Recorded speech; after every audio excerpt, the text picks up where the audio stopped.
আসসালামু আলাইকুম। নবম দশম শ্রেণীর সুপ্রিয় শিক্ষার্থীবৃন্দ, আশা করছি তোমরা সকলে ভালো আছো। তোমাদের বাংলা দ্বিতীয় বইটি আমরা ধারাবাহিকভাবে আলোচনা করছি, তার ধারাবাহিকতা এখন পরিচ্ছেদ 13 তোমাদের সাথে আলোচনা করব। এসএসসি কে মাথায় রেখে খুবই গুরুত্ব সহকারে আমরা পরিচ্ছেদগুলো আলোচনা করছি। আশা করছি এগুলো তোমাদের অনেক বেশি কাজে লাগছে। চলো আমরা ধারাবাহিকভাবে দেখা শুরু করি। সন্ধি, যদিও এই টপিকটি অনেক বড়, কিন্তু তোমাদের বই এটি খুবই ছোট আকারে দেওয়া আছে, আমরা এইভাবেই পড়ার চেষ্টা করব। মনে রাখবে, হুবহু বই থেকে প্রশ্ন কমন পড়বে তোমাদের ইনশাআল্লাহ। চলো আমরা দেখিনি। পাশাপাশি ধ্বনির মিলনকে সন্ধি বলে। কি বলে? সন্ধি। এটা খুবই গুরুত্বপূর্ণ, এটা এমসিকিউ প্রশ্ন আসার সম্ভাবনা অনেক বেশি। পৃথিবীর বহু ভাষায় পাশাপাশি শব্দের একাধিক ধ্বনি নিয়মিতভাবে সন্ধিবদ্ধ হলেও বাংলা ভাষায় তা বিরল।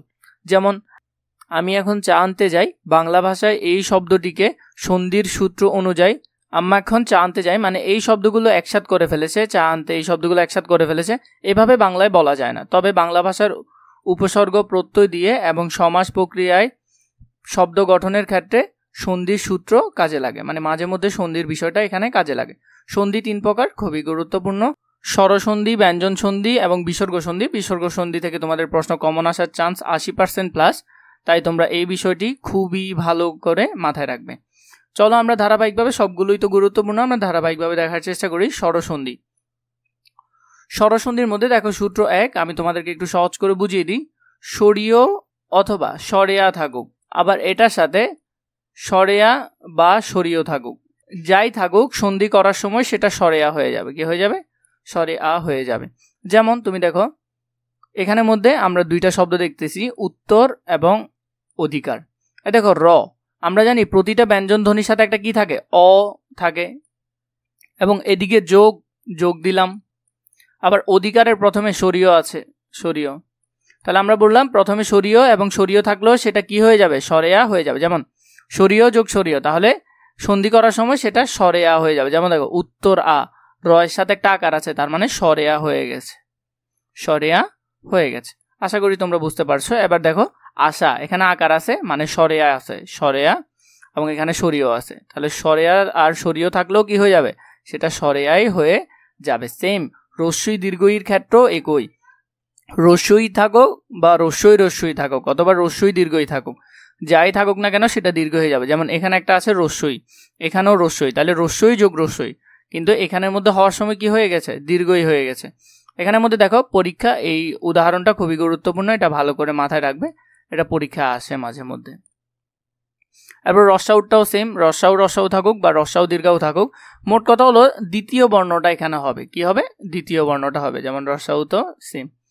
যেমন এখানে দেখো মুরু, রস্যুকার ছিল, এখানে কি আছে? দীর্ঘকার আছে, আর এদিকে আছে রস্যুকার, তাহলে রস্যুকার দীর্ঘকার হয়েও সেটা কি হয়ে গেছে? দীর্ঘকার হয়ে গেছে।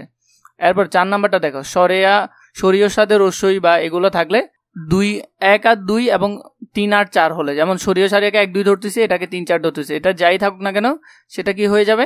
সেটা এ হয়ে যাবে। যেমন শুভ যোগ ইচ্ছা, তাহলে শুভেচ্ছা, এ হয়ে গেছে। এখানে শুভর সাথে একটা সরিয় আছে আর এখানে রস্যই আছে, তাহলে সরিয় যোগ রস্যই হলে কি হয়ে যাবে? এ হয়ে যাবে। এখানের মধ্যে দেখো সরিয় সারিয়া এবং রস্যাউ, এটা হলে ও হয়ে যাবে, এটা হলে কি হয়ে যাবে? ও হয়ে যাবে। এটা একটু ভালো করে মাথায় রাখবে। সূর্য, এখানে একটা কি আছে? সরিয় আছে মনে মনে। এরপরে হলো যে এখানে আছে রস্যাউ, তাহলে সরিয় যোগ রস্যাউ হলে ও হয়ে যাবে, যেমন ঔকার ও চলে এসেছে এখানে। এরপর দেখো সরিয় রি হলে অর হয়ে যাবে, এটাও খুবই গুরুত্বপূর্ণ, ভালো করে দেখবে। এরপর দেখো সরিয় সরেয়ার সাথে যদি ঋত হয় তাহলে সেটাও আর হয়ে যাবে। এরপর এখানের মধ্যে দেখো এটা, এরপর হলো যে সরিয় সরেয়া ওই হলে সেটা ওই হয়ে যাবে।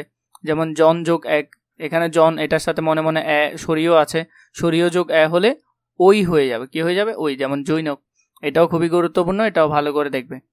এরপর দেখো সরিয় সরেয়া ও এ থাকলে দ্বিতীয়টা হবে, আমরা সবসময় বলি কি দ্বিতীয়টা হবে। যেমন এখানে আছে একটা উদাহরণটা তোমরা দেখে নিবে। এর মধ্যে এখানের মধ্যে দেখো আরও এগুলো সবগুলো আছে, সূত্রগুলো আশা করছি তোমরা পারবে। এরপর এখানের মধ্যে যেগুলো গুরুত্বপূর্ণ সেটা হলো যে 13 নম্বরটা একটু ভালো করে দেখবে। এরপরে এখানের মধ্যে যেমন এটা আছে, এটা খুবই বেশি গুরুত্বপূর্ণ।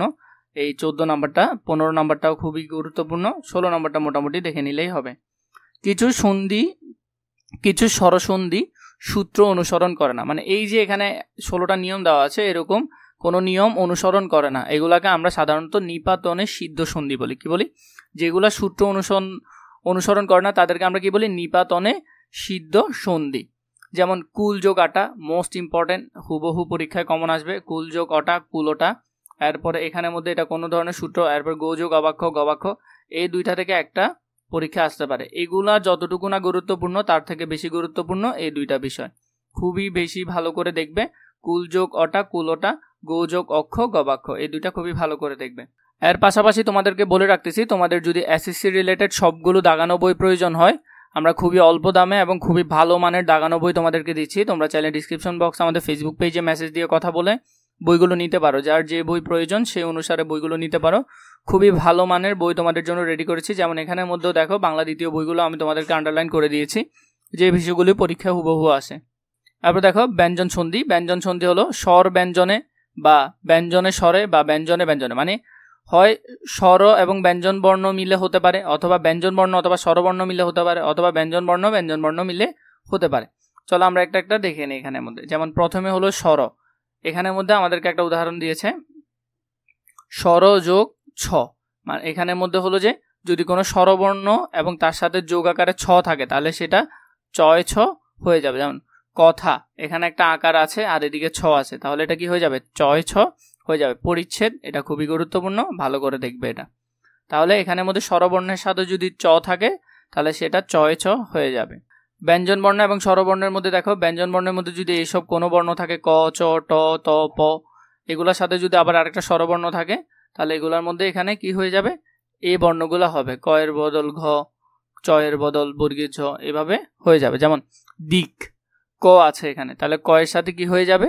যদি অ হয় তাহলে সেটা গ হয়ে যাবে। যেমন ধরো ক এর সাথে স্বরবর্ণ আছে তাহলে সেটা প্রথমটা হবে, চ এর সাথে যদি স্বরবর্ণ হতো তাহলে সেটা বর্গীয় জ হতো।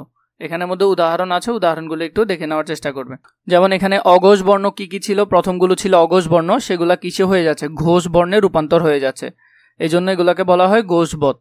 এরপর দেখো ব্যঞ্জন বর্ণ এবং ব্যঞ্জন বর্ণ যদি হয়, যেমন খণ্ডতর একটা ব্যঞ্জন ধ্বনি এবং এখানের মধ্যে চ একটা ব্যঞ্জন ধ্বনি, এবং চ এবং খণ্ডতর এটার প্রভাবে এখানে সেটা কি হয়ে গেছে? ত হয়ে গেছে, চলচ্চিত্র। ব্যঞ্জন ধ্বনিতে একটি ধ্বনির প্রভাবে পার্শ্ববর্তী ধ্বনির পরিবর্তিত হয়, যেমন এখানের মধ্যে উদাহরণ আছে, এগুলোর মধ্যে তোমরা চাইলে দাগানোগুলো একটু ভালো করে দেখতে পারো। যদি এখান থেকে অত বেশি আসে না, সবচেয়ে বেশি আসে এই অংশ থেকে। এখান থেকে তোমরা হুবহু কমন পাবে পরীক্ষায়, ইনশাল্লাহ 90+ সম্ভাবনা আছে যে এখান থেকে প্রশ্ন করার, 90% সম্ভাবনা হলো। যেমন গোযোগ পদ, গোষ্পদ, এটা 1+10 একাদশ, বৃহৎ যোগ প্রতি বৃহস্পতি, এই তিনটা থেকে একটা পরীক্ষায় দেওয়ার সম্ভাবনা অনেক বেশি। তারপরে বিসর্গ সন্ধির মধ্যে দেখো, বিসর্গ সন্ধিতে বিসর্গের কয়েক ধরনের পরিবর্তন লক্ষ্য করা যায়। যেমন প্রথমটা খুবই গুরুত্বপূর্ণ, বিসর্গ বিদ্যমান থাকে এমন, যেমন মন, এটার সাথে একটা বিসর্গ আছে, এরপরে কষ্ট, এরকম যদি হয় তাহলে সেটা বিসর্গের মতোই থেকে যাবে। এখানে আরও কিছু উদাহরণ আছে, উদাহরণগুলো তোমরা একটু দেখে নিবে। বিসর্গ ও হয়ে যায়, যেমন মন, এখানে যোগ, এখানের মধ্যে বিসর্গটা উঠে সেটা কি হয়ে গেছে? চেঞ্জ হয়ে ঔকার হয়ে গেছে। এভাবে এখানে আরও তিনটা আছে, এগুলো একটু তোমাদের মতো করে দেখে নিবে, খুবই গুরুত্বপূর্ণ এই টপিকটা। এবং এখানের মধ্যে নিপাতনের সিদ্ধ সন্ধি যেটা দিয়েছি সেটা খুবই গুরুত্বপূর্ণ। অনুশীলনের মধ্যে আমরা যদি একটু ব্যাখ্যা করে পড়ার চেষ্টা করি অনুশীলন প্রশ্নগুলো। পাশাপাশি ধ্বনির মিলনকে বলে কি? সন্ধি বলে। কি বলে? সন্ধি বলে। এখানে সন্ধির ব্যাখ্যা আছে, সন্ধি কীভাবে করতে হয় তা আমরা এখন শিখেছি, তাই ব্যাখ্যাটা আর দেখছি না। এরপর সরিয় সরেয়া, এরপর সরিয়, এটা সরেয়া সূত্রের উদাহরণ নিচের কোনটি? যেমন ধরো উত্তরাধিকার, এটাই উত্তর হবে, কারণ আমরা একটু আগে এটা ব্যাখ্যা করে দেখেছি। কারণ এখানের মধ্যে উত্তরের মধ্যে র এর সাথে একটা অ আছে, এদিকে একটা অ আছে, তাহলে অ যোগ অ সমান সরেয়া হয়ে গেছে। 3 নম্বরের মধ্যে দেখো, এখানের মধ্যে স্বরের, এখানে স্বর হবে, স্বরের সঙ্গে স্বরের যে সন্ধি হয় তাকে কি বলে? স্বরসন্ধি বলে। উত্তর হবে ক নম্বরটা। 4 নম্বরটা খেয়াল করো, গো যোগ আদি ইকুয়াল গবাদি, কোন সূত্রে সন্ধি হয়? এখানের মধ্যে দেখো, আমরা নর্মালি এই যে গো যোগ আদি, এগুলো কিন্তু বোর্ডে আসা প্রশ্ন।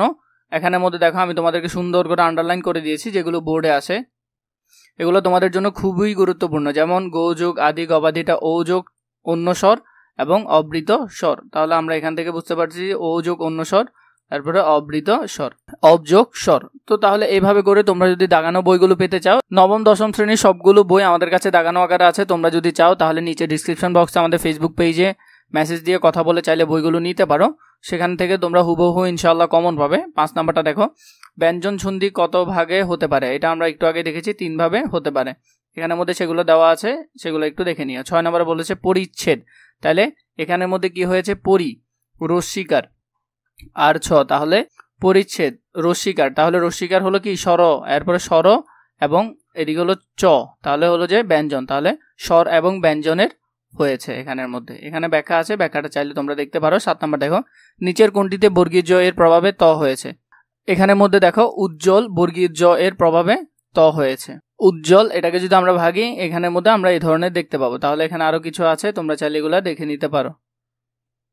এরপরে হলো 8 নাম্বার, নিচের কোনটি বিসর্গ সন্ধির উদাহরণ? বিসর্গ সন্ধি যেমন মনোযোগ, এটা বিসর্গ সন্ধির উদাহরণ, আমরা একটু আগে দেখেছি। এছাড়া আরো কিছু উদাহরণ আছে, সেম এগুলো পরীক্ষা আসতে পারে, এগুলো ভালো করে দেখে নিয়ে। 9 নাম্বার দেখো, নিচের কোনটি বিসর্গ ও হয়ে গেছে? নিচের কোন বিসর্গটা ও হয়ে গেছে? যেমন এখানে দেখো, এখানে তিরোধান, আমরা বইয়ের মধ্যেই দেখেছি এই উদাহরণটা ছিল তিরোধান, এখানে বিসর্গ এর প্রভাবে কি হয়ে গেছে? ও হয়ে গেছে, তিরোধান। 10 নম্বরে নিপাতনে সিদ্ধ ব্যঞ্জন সন্ধি নিচের কোনটি? নিপাতনে একাদশ, এটা নিপাতনে সিদ্ধ সন্ধি সবচেয়ে গুরুত্বপূর্ণ একটা সন্ধি। এরপরে এখানে যেগুলো আছে এগুলো আরো বেশি গুরুত্বপূর্ণ, তার মধ্যে বৃহস্পতি, গোষ্পদ, একাদশ এগুলা বেশি আসার সম্ভাবনা আছে, তোমরা এগুলো ভালো করে দেখে নিবে।